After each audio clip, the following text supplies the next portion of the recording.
పరిశ్రమలో ప్రస్తుతం ఒకే ఒక్క పేరు మారుమోగుతోంది. ఆయనే యువ దర్శకుడు అనిల్ రావిపూడి. వరుసగా 2 చిత్రాలతో బాక్సాఫీస్ వద్ద 200 కోట్ల రూపాయల వసూళ్లు సాధించి ఆయన సంచలనం సృష్టించారు. 2025 సంక్రాంతికి వచ్చిన, సంక్రాంతికి వస్తున్న మరియు తాజాగా 2026 సంక్రాంతి బరిలో నిలిచిన మనశంకర వరప్రసాద్ గారు చిత్రాలతో ఆయన ఈ అరుదైన ఘనతను అందుకున్నారు. గతంలో మహేష్ బాబుతో తీసిన సరిలేరు నీకెవరు కూడా 260 కోట్ల వసూళ్లతో రికార్డు సృష్టించిన సంగతి తెలిసిందే. టాలీవుడ్ లో ఆయనను ఇప్పుడు ఒక సక్సెస్ మిషన్ అని పిలుస్తున్నారు. కెరియర్ మొదట్లో వచ్చిన పటాస్ నుంచి నేటి వరకు ఒక్క పరాజయం కూడా లేని ఏకైక దర్శకుడిగా అనిల్ తన జైత్ర యాత్రను కొనసాగిస్తున్నారు. ముఖ్యంగా సంక్రాంతి సీజన్ అనిల్ రావిపూడికి బాగా కలిసొచ్చింది.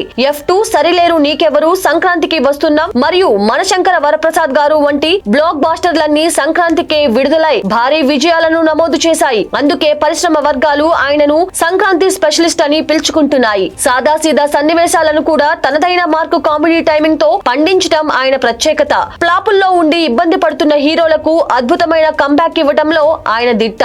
గతంలో కళ్యాణ్ రామ్, రవితేజ, వెంకటేష్ లకు విజయాలు అందించిన ఆయన ఇప్పుడు మెగాస్టార్ చిరంజీవికి కూడా ఒక భారీ హిట్ అందించారు. అనిల్ రావిపూడి పనితీరు ఎంతో ప్రణాళికాబద్ధంగా ఉంటుంది. సాధారణంగా ఒక సినిమా షూటింగ్ ను ఆయన 80 నుంచి 100 రోజుల్లో పూర్తి చేస్తారు. ఇందులో ఆదివారాలకు మినహాయింపు ఉండటం విశేషం. షూటింగ్ కంటే స్క్రిప్ట్ రాయడంలో ఆయన మరింత వేగంగా ఉంటారు. సాధారణంగా ఒక కథకు 3 నుంచి 4 నెలల సమయం తీసుకునే అనిల్ మనశంకర వరప్రసాద్ గారు కథను మాత్రం కేవలం 25 రోజుల్లోనే పూర్తి చేశానని వెల్లడించారు. నిజానికి ఈ స్క్రిప్ట్ సూపర్ స్టార్ రజనీకాంత్ కోసం రాసుకున్నప్పటికీ చిరంజీవి ఇమేజ్ మరియు మాస్ పల్స్ కు అనుగుణంగా మార్పులు చేసి బ్లాక్ బాస్టర్ గా తీర్చిదిద్దారు. సినిమా సెట్స్ పైకి వెళ్లే ముందే పూర్తి స్థాయి స్క్రిప్ట్ మరియు డైలాగులతో సిద్ధంగా ఉండటం వల్ల సమయం వృధా కాకుండా చూసుకుంటారు. షూటింగ్ జరుగుతున్నప్పుడే ఎడిటింగ్ పనులను కూడా పూర్తి చేయటం ఆయన కార్యదక్షతకు నిదర్శనం. నిర్మాతలకు అనవసరమైన ఖర్చులు తగ్గించి తక్కువ సమయంలో అత్యున్నత నాణ్యతతో కూడిన వినోదాన్ని అందించటం అనిల్ రావిపూడి మార్క్. ఇలాంటి దర్శకులు ఉంటే చిత్ర పరిశ్రమ కలకల్లాడుతుందని నిర్మాతలు కూడా ఆనందం వ్యక్తం చేస్తున్నారు.